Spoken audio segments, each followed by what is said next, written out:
Hello everyone, welcome back to my channel. स्वागत है आपका एक और नए वीडियो में। आज के इस वीडियो में हम बात करेंगे मोनोटोनिक सीक्वेंसेस के बारे में। तो आइए शुरू करते हैं।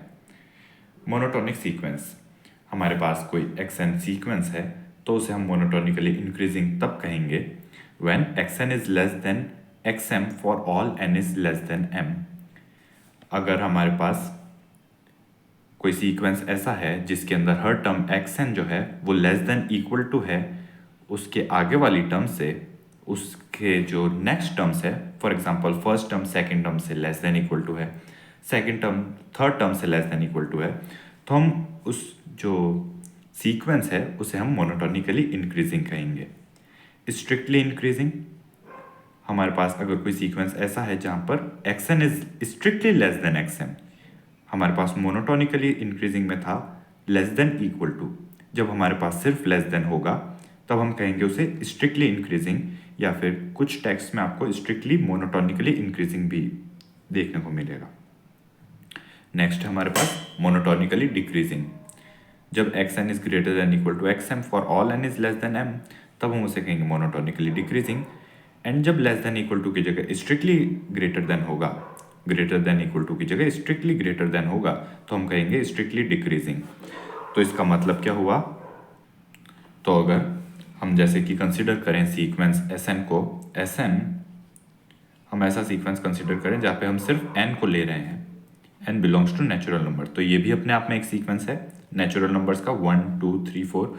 अब आप यहाँ पर देख सकते हैं जब भी n is less than m, या फिर कुछ टेक्स्ट में कुछ authors simply n is less than n plus one का भी यूज़ करते हैं, ये भी एक ही चीज़ है।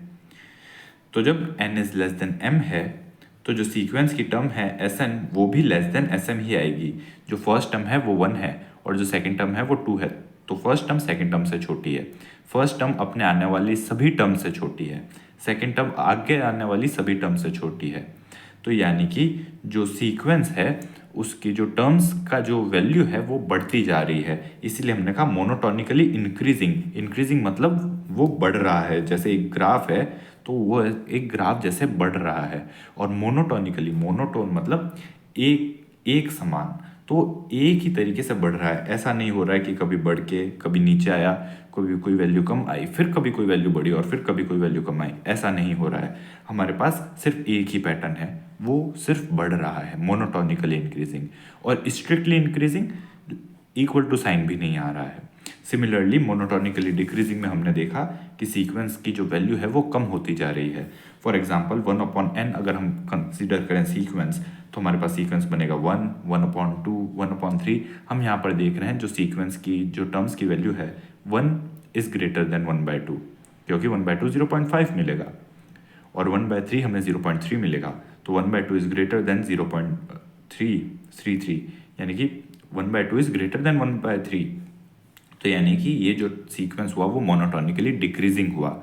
इनफैक्ट ये सीक्वेंस स्ट्रिक्टली मोनोटोनिकली डिक्रीजिंग मिला हमें। तो ऐसे सीक्वेंसेस को हम strictly monotonically increasing, strictly monotonically decreasing, इस तरीके से हम सीक्वेंसेस को डिफाइन करते हैं। नाउ अगर आप सिंपली मोनोटोनिकली इंक्रीजिंग सीक्वेंस का एग्जांपल देखना चाहें तो हम लिख सकते हैं s n is equals to, अगर हम एक सीक्वेंस इस तरीके से डिफाइन करना चाहें कि वो हमें सिर्फ मोनोटोनिकली इंक्रीजिंग या डिक्रीजिंग मिले, तो हम इस तरीके से कर सकते हैं n s n is equals to n if n is even. अगर एन इवन है तो एन एस एन की जो वैल्यू है वो एन ही होनी चाहिए। एंड अगर हम करें n plus one if n is odd, तो ये जो सीक्वेंस हमें मिलेगा ये मोनोटोनिकली इंक्रीजिंग मिलेगा। आइए हम सीक्वेंस बनाकर देखते हैं। तो हम सीक्वेंस को इस तरीके से बना सकते हैं, सीक्वेंस का जो सेट हमें मिलेगा सारे टर्म्स का, फर्स्ट टर्म 1, तो S1 यानी कि 1 ऑड है तो हमें टर्म मिलेगी 2, S2 जो 2 है तो 2 इवन है तो हमें वापस n मिलेगा, 3 के लिए ऑड है तो 3 + 1 4, एंड 4 के लिए फोर्थ टर्म वापस से 4 ही मिलेगी। तो आप देख सकते हैं हमारे पास ये सीक्वेंस कुछ इस तरीके से बनेगा। यहाँ पे हर टर्म अपनी आगे वाली टर्म से या तो लेस देन है या फिर इक्वल टू है, because first term second term के इक्वल टू है, लेकिन कभी भी उससे बड़ी नहीं है। तो इसलिए ये हमारे पास मोनोटोनिकली इंक्रीजिंग सीक्वेंस आ गया। ये स्ट्रिक्टली नहीं है बट मोनोटोनिकली इंक्रीजिंग है। सिमिलरली अगर हम इसे मोनोटोनिकली डिक्रीजिंग सीक्वेंस का एग्जांपल बनाना चाहें तो हम इसे सिंपली -n और -n+1 कर सकते हैं। तो हमारे पास ये काफ़ी इजीली मोनोटोनिकली डिक्रीजिंग बन जाएगा, क्योंकि -2 जो होगा वो ग्रेटर देन -4 होगा। तो यहाँ पर ये टर्म्स बड़ी होंगी और आगे वाली टर्म्स छोटी। तो ये काफ़ी इजी टॉपिक था। हमने कैसे देखा कि कैसे हम मोनोटोनिकली इंक्रीजिंग और मोनोटोनिकली डिक्रीजिंग सीक्वेंस को डिफाइन कर सकते हैं या फिर कंस्ट्रक्ट भी कर सकते हैं खुद से, और क्या डिफरेंसेस होता है मोनोटोनिकली इंक्रीजिंग और स्ट्रिक्टली इंक्रीजिंग के बीच में। आइए देखते हैं दो theorems. Monotonically increasing sequence is convergent if and only if it is bounded, in which case limit n approaches to infinite xn is equals to supremum of xn। कि monotonically increasing sequence है वो convergent होगा if and only if it is bounded. अगर कोई monotonically increasing sequence है वो अगर bounded है तो वो कन्वर्जेंट होगा, और जो उसका जो सुप्रीमम होगा, जो लीस्ट अपर बाउंड होगा, वही उसकी लिमिट होगी। सिमिलरली मोनोटोनिकली डिक्रीजिंग सीक्वेंस जो होता है वो कन्वर्जेंट तभी होगा व्हेन इट इज बाउंडेड। वो भी जब बाउंडेड होगा तभी वो कन्वर्जेंट होगा, and which case limit n approaches to infinite of xn is equals to infimum of xn। यानी कि जो भी वो सीक्वेंस है उसका इन्फिमम ही उसकी लिमिट होगी अगर वो मोनोटोनिकली डिक्रीजिंग है। तो इससे हम कुछ इस तरीके से समझ सकते हैं कि हमारे पास जो सीक्वेंस है उसकी टर्म्स बढ़ती जा रही हैं। नाउ कन्वर्जेंट होने के लिए हमें ये चाहिए कि कोई एक लिमिट एग्जिस्ट करनी चाहिए, कोई लिमिट L एग्जिस्ट करनी चाहिए, बट जो सीक्वेंस Sn है वो बढ़ता जा रहा है, वो उसकी वैल्यू इंक्रीज होती जा रही है। नाउ किसी पर्टिकुलर पॉइंट L पर वो कन्वर्ज तभी कर सकता है जब वो बाउंडेड हो, जब हमारे पास एक लिमिट आ जावे कि सारे पॉइंट्स इस लिमिट के पास ही हमारे पास आ रहे हैं, तो डेफिनेटली एक हमारे पास बाउंड भी होगा। अगर हम इसका एक एग्जांपल देखना चाहें तो again Sn is equals to 1/n जो है वो हमारे पास काफ़ी अच्छा एग्जांपल है, because Sn is equals to 1/n अभी हमने देखा एक मोनोटोनिकली डिक्रीजिंग सीक्वेंस है।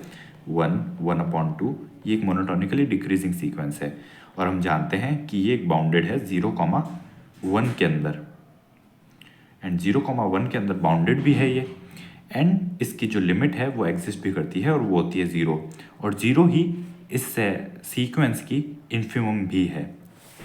सिमिलरली अगर हम सीक्वेंस लें n² का तो हमारे पास बनेगा 1, 4, 9, 16 एंड सो ऑन। तो यहाँ पर हम देख सकते हैं ये मोनोटोनिकली इंक्रीजिंग है, बट ये अपर बाउंड नहीं है इसका, ये बाउंडेड अबव नहीं है, तो इसका कोई लिमिट भी एग्जिस्ट नहीं कर रही। So thank you everyone, thanks for watching. आज की वीडियो में इतना ही, मिलते हैं नेक्स्ट वीडियो में, तब तक के लिए टेक केयर।